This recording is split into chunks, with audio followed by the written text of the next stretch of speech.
Hey, it's Amelia. Today this is my second video filming. So proud of myself. I'm going to talk about how my no-buy went and how my low-buy for 2020 is going to go. So I thought that the way I would go about this video is read through my rules for 2019, tell you what worked and what didn't, show you products that I purchased during the year based on what was relevant to the rules, and then talk about my low-buy rules. And those rules are written on a scrap sheet of paper here, and I haven't officially wrote it down in my notebook yet, so I may edit those, but I will include in this video what the official rules are in the description. So I'm just gonna get started. The first rule for my no-buy for 2019 was to extend my eyeshadow no-buy to at least the end of 2019. That did not happen. I will put on screen how long I went on my no-buy after buying my Jouer Skinny Dip palette. After I bought that eyeshadow palette, I decided to go on a no-buy. That was during 2018. So, although I purchased eyeshadows during 2019, I don't actually know how long I went without purchasing eyeshadow. It might have been a year. It might have been less. I remember doing a 7-month no eyeshadow update on my Instagram, so I know that I at least went 7 months. I think longer than that. So I'll come back to that because eyeshadow was the main theme of this. My second rule was necessary purchases and unexpected gifts aren't fails, meaning they're allowed in this no-buy. And my examples were Anastasia Fresh and Noir, which are my primer setting shade and my eyeliner setting shade. It's a matte black and a matte, basically my skin tone color. I don't know why, but I didn't include the shade Stone in that, and I don't remember if I thought about it in this, but I consider Stone, which is like a pale gray, to be a necessity for me, a necessary product, because I use it almost every single day to do my makeup. And my friend did gift that to me for Christmas this year. So because I didn't write it down, I think that counts as breaking the no-buy. But I was using this year to try and follow these rules, but also to think of, use it to see how well these rules apply to my life and whether or not they work. And I learned that they don't work, which is why I wrote up a whole new list of rules. So it's not that big of a deal to me that I broke the rules, but whatever. Going forward, that eyeshadow, the two I listed, and perhaps other ones in the future, I will consider necessary, and so it'll fit into the rules rather than being in the gray area. I think these rules had a lot of gray area, but also a lot of strict rules that weren't necessary, so I'll get into that. Rule number 3 was that trading makeup with friends is fine as long as eyeshadow numbers don't go up. I did trade with my friend Erin, who I know in real life, and my friend Nora, who I know from Instagram and YouTube. And I believe that my numbers were even, except I went to my friend's house and I swatched this eyeshadow, my friend Erin. And it was a NYX eyeshadow. I don't remember what it was called. It's a taupe one, and as you can see, there's pan in it. I've been using it, but this, I think, was one more than what would make it even. However, I did declutter eyeshadows this year, which I'm very proud of. I'm not going to bring out my entire collection to show you what was decluttered and what wasn't, and to be honest, I don't really remember everything. One I am proud of is I gave up one of my Anastasia shadows in Bon Fresco. From pictures online, I thought it would look really good on me, and when I got it, it was just it looks like a blush, and I don't wear that kind of color in my eyes, so it just didn't work out. So I'm proud with what I decluttered, but I did break that rule by taking an extra shadow than what I should have. Whatever. Number 4, no highlighter until I pan them all. And I started the year with 3, and I ended with 3, so yeah, I'm good with that one. No lipstick unless it fits exception 2 or 3, meaning if it was necessary or if I traded. And referring to number 3, I meant my lipstick numbers wouldn't go up. So if I traded lipsticks and my numbers stayed the same, it was fine. I didn't bring it down. My friend gave me her Beauty Bakery, is that the name? Yeah, her Beauty Bakery lipstick in mocha something or other. So that was the one that I think I might have traded for it, and I'm not sure, but that was one that I got, and that broke the rule. I have other ones that I purchased myself, so that's a separate thing. But at one point I attempted to do a trade thing with lipstick. I did give away lipstick, so that's good. And I didn't make any necessary purchases, I don't think. Although we can get into that when I get to the ones I bought. Number 6 was any tempting palettes, singles, etc. will be duped using my collection and my current wish list first. I don't really think that I did that a lot, but I definitely saved myself with buying one eyeshadow palette this year by doing that. So I was looking at the Venus Immortalis one because it's so cool toned. I feel very, I don't know about Lime Crime. There's a lot of detail beyond what the controversies were. Now that they have new management, it's a little confusing, and I feel like they're very much in the gray area of ethics when it comes to whether or not they're canceled. I don't know. I feel very iffy about them. They make me a little uncomfortable. But that palette was so beautiful. I even texted my friend. I was like, I'm buying this palette. I don't care. And then I waited for swatches to come out, and I waited for more pictures to come out, and I realized one of the shades looked like, so this is just my Pan That palette for this year. So here's Urban Decay Punk. It's this like maroon, kind of cranberry. It's red-brown. This one has a little purple in it. I also have, this eyeshadow looks really similar, but it's a satin. This one's kind of a shimmer that I made that looks similar. I have another matte in my collection that's almost an exact dupe. I probably have another one I'm not even thinking of at the moment. I have so many of this color. And there was one that I knew would look either just like that on my skin tone or so similar. They're in the same color family to me. So like, I don't need that. I like that color. I only need one. And I have like at least 4 that I can think of. So I was like, I don't really want that. Another shade looked very bubblegum pinky to me. And I was like, I would only use that like as blush, and I don't really want to, I don't know. And then there was one that looked way too blue for my skin tone. I don't wear blue eyeshadow unless I'm mixing it with stuff. So as I was waiting for swatches to come out, I realized this palette is very not what I want, essentially. And there's another palette that I did buy this year that I will talk about. That one, when I was comparing swatches online, one, the price was better. The brand is less controversial. And it was completely cool toned, which I loved. So I will review that palette eventually. But I did do that comparing to my collection wishlist thing. And I'm like, there's so many single shadows that are cool toned. And there was another palette that was on my wishlist that I wanted. That they were just better than that, so I did not buy that palette. However, if I was not on a no-buy and I was in the mindset of buy whatever you want, I would have bought that palette and I would have panned it, and I probably would have enjoyed it, but I'm glad I didn't, because now I don't have to go through that process of realizing it wasn't right for me through paying for it and receiving it and using it and doing all that. I'd rather just figure that out before I actually own it. And it was way more expensive, so I saved money, so that's good. Rule number 7 was sales and special promotions aren't a good enough reason to make a purchase unless it's to fill a need, not a want. And I feel like I pretty much did that with every single sale that came up. I don't care about sales, really. I didn't participate in the Sephora one. I used my Ulta coupons and stuff when I needed stuff, like conditioner. I recently bought like 3 things of conditioner because they were on clearance and I had a coupon, so that was good. Whenever around, I think it's like November, December, you get those 20% off things from Ulta, I give those to my mom to buy my gifts, and she did that this year, so that was good. I didn't like use them as an excuse to go shopping, essentially.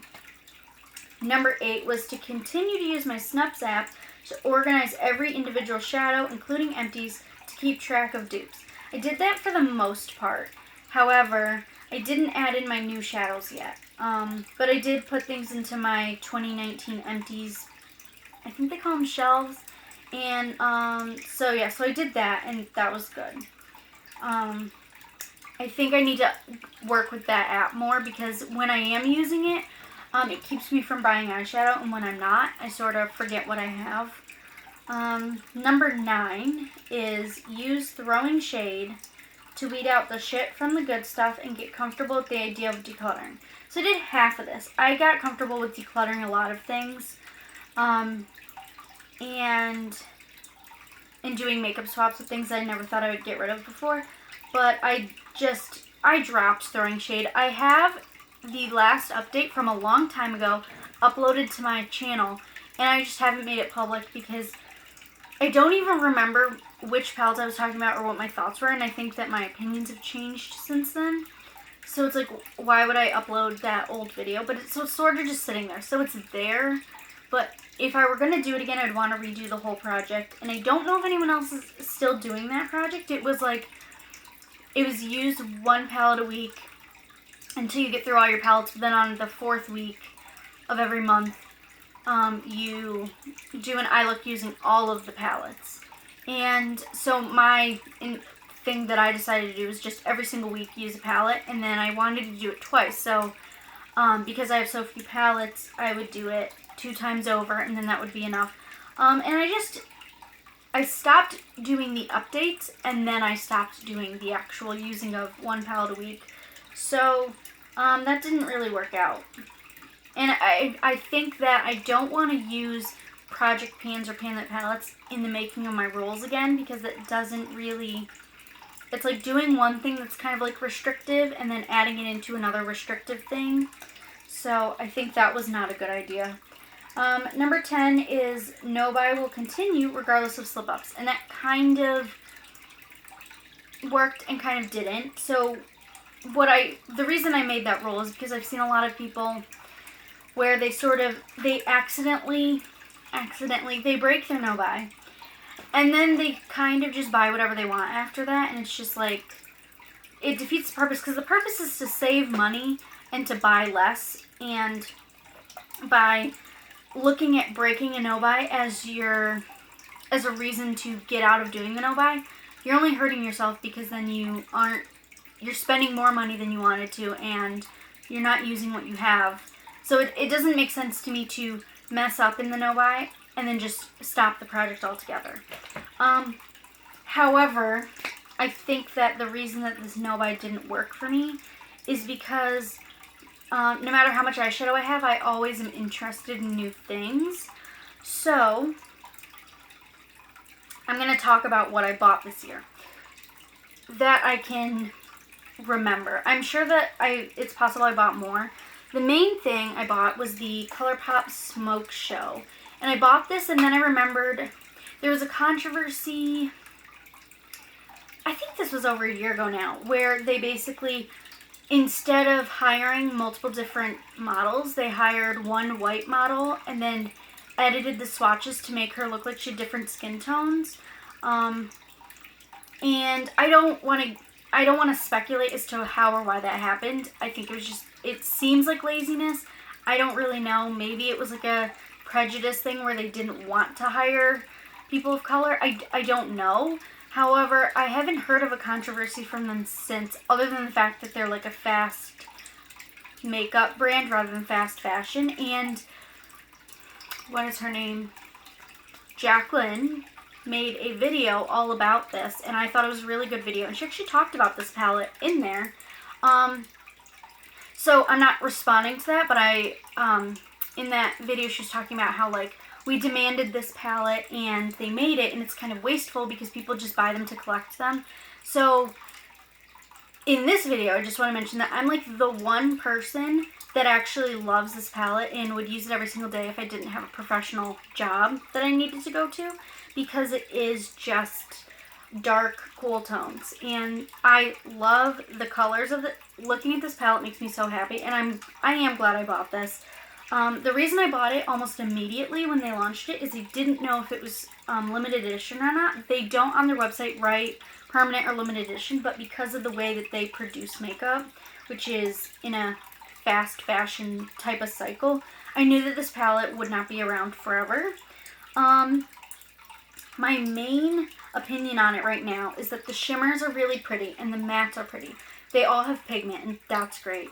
The mattes can't really blend well, but this palette cost me $12 plus shipping, I think, or maybe tax. I think I bought a few more things with it and then that got me free shipping, so plus tax, it was definitely under $20. Because of that, I fully understand why the mattes are not as good as like Anastasia or Viseart or other mattes I've used, or like Becca. So my issue is that to use these mattes, I have to use other mattes with them to make them blend correctly. Other than that, I love this palette, and the only thing I wish is that there were more of a gradient. So you have 3 lighter shades. So Young Love is white, white, white. Stone Face is like slightly off-white, but it's basically white. It's like slightly gray. And then you have a dark gray, a black, a dark purpley gray. This is darker on the eyes than in the pan. And then those are your mattes. So you go from white to almost black. And it makes it very difficult to build a look. However, I feel like I knew that going into this, so I'm not that mad about it. And the main products now that are in my wish list are single shadows that are taupes and grays that are in that middle range to make this not an issue, because I feel like anytime there is a cool toned palette that comes out, it's always a smoky cool toned palette, and it seems like nobody knows how to do a cool toned eye look that isn't smoky. And I love a good smoky eye, which is why I bought this. But it seems like companies don't know that it's possible to do a normal eye look that happens to also be cool toned. Whereas having a warm toned palette, you'll get everything from almost white to almost dark, and there's everything in between, and there's a really good gradient, and I wish that this had that, but it doesn't. But also there's only 9 pans. I think my favorite shadows are Starstruck and Night Dream, which is a shimmer black. Night Dream is just really pretty to me. So yeah, I'm happy with this, but if you're looking for building a collection of just like the best eyeshadows, I wouldn't even bother with Colourpop because I feel like there's so many better ones out there. I'm really, and as I get into my rules, I'm really into single shadows now and picking out shadows and making sure that I'm looking at reviews of individual stuff. I saw this palette and I was like, that's the first fully cool toned palette I've ever seen in my life. The Venus one wasn't. The Naked 2 had warm tones in it for my skin tone, what it looks like on me.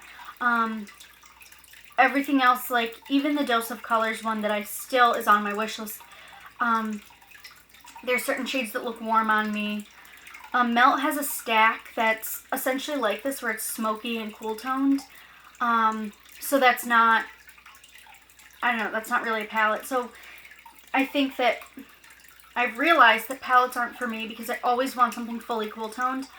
And anytime I get something like that from a brand, it's either going to be something with a good gradient, but it's not fully cool toned, or it's going to be fully cool toned and very smoky, which again, I like doing that, but it's not giving me everything I want, and I can get everything I want just by building my own palette. So then for lipsticks, basically I bought 3 NYX lipsticks. I don't know if I've shared these on anything yet. Wet n Wild went not cruelty free. We found out that they've been selling in China. I'm not getting into the details of that, but basically 2 of these are like brownie shades to try and replace that. And one is like a really pale pink that looks similar to what I'm wearing on my lips today. I also went to the Sephora in Times Square and bought the liquefied Kava lipstick. And when I made my Colourpop order, I bought this lip gloss. So I really like this. You can see there's a lot of product used up. But I bought a lot of stuff. And my goal was no lipstick and no eyeshadow. And I also bought a glitter single shadow. And that's all in addition to the one gift and the makeup trades. So I just filmed. And part of the video I was actually refilming what I had said yesterday. And I really don't like to do that because it feels... I know what I said before, so it feels scripted, and I really hate that. And I just looked at the footage, and I was completely out of focus the entire time. And if I was getting paid for this and YouTube was my job, I would 100% just refilm it and, get over it. This is not my job. I don't get paid for this. This took a lot of time out of my day. I'm going to put it up blurry. I know that because it's blurry, most people aren't going to watch the rest of it. I mean, my videos are long anyway, so most people don't watch the whole thing, which is fine. But now I'm just like, even if someone was interested in hearing me talk about the low-buy thing, now they're less likely to watch it because it was blurry. And I'm just really frustrated because I put so much effort into this stupid video, and yeah, very irritating. It's like, why did I even do my makeup today if it wasn't even going to be, like, you can't even see it? And I don't really know what else to say except if you decide to listen to the rest of the video rather than watching it, I would appreciate it. For those of you that do, because I know some people do watch all of my videos. And I just want to thank you for doing that. And I am so sorry that this didn't turn out how I wanted. I intended yesterday to film the whole video through, and it was in focus the whole time, and it was great. And then today is just like not working out. So, yeah, thank you. So, where did I cut off yesterday? I had already gone through all of my no-buy rules for 2019. And then I was going to get into the rules for my low-buy. But the note that I spent like 10 minutes talking to myself about before I realized I had stopped filming was that the thing that I learned from my no-buy that I wasn't expecting to learn was a way to recategorize in my mind the purpose of makeup. So I'm going to explain to you what I think it is, but first I wanted to quote Hannah Louise Poston because I've been watching her videos recently, and she was talking about having a lighter relationship with makeup, or maybe it wasn't makeup. She had bought something, and it was a very, it was something that she hadn't thought a lot about before, but it lacked an obsessive shopping nature to it, if that makes sense. So rather than planning something out or being frantic about it, it's just you buy something because you know it'll be useful for your life and you'll enjoy it. And that's kind of what the Smoke Show palette and all those lipsticks are to me, especially the cheaper NYX ones. They're like a tool that is useful, but I wouldn't be opposed to decluttering them if they were no longer useful to me. And I don't see myself going out of my way to pan them unless I wanted to just use them up. Whereas before, everything felt like special to me, and I felt the need to finish everything, and I felt like it was very difficult to declutter things because they're supposed to be special. And the analogy that I kind of use is, I feel like most people have their special makeup and their not so special makeup, and especially when I see people buy things like a Viseart palette, like the 12 pan, that all of a sudden becomes a special item to them, and it's like, of course they wouldn't want it to go bad or have to declutter it because it's $80 and it's like really nice makeup. And I think part of my issue prior to this year, 2019, was I made everything special in my mind. It didn't matter if the quality was good or not. It didn't matter if the price point was high or not. If I owned it, it was special. And I was being overly sentimental when it didn't make sense to be. And so during this no-buy year, I was refraining from buying a lot of special makeup, but I found myself buying makeup that is just supposed to be useful, and it's only going to stay with me in my collection for as long as it's useful. And I feel like that should be how it is with all makeup. You buy it for a purpose, and as long as it's filling that purpose, you keep it and you use it and you like it, love it, whatever. And then when it no longer does that for you, there's no reason to hold on to it. So as much as this no-buy didn't work, I think that I learned something from it that I wasn't expecting to learn.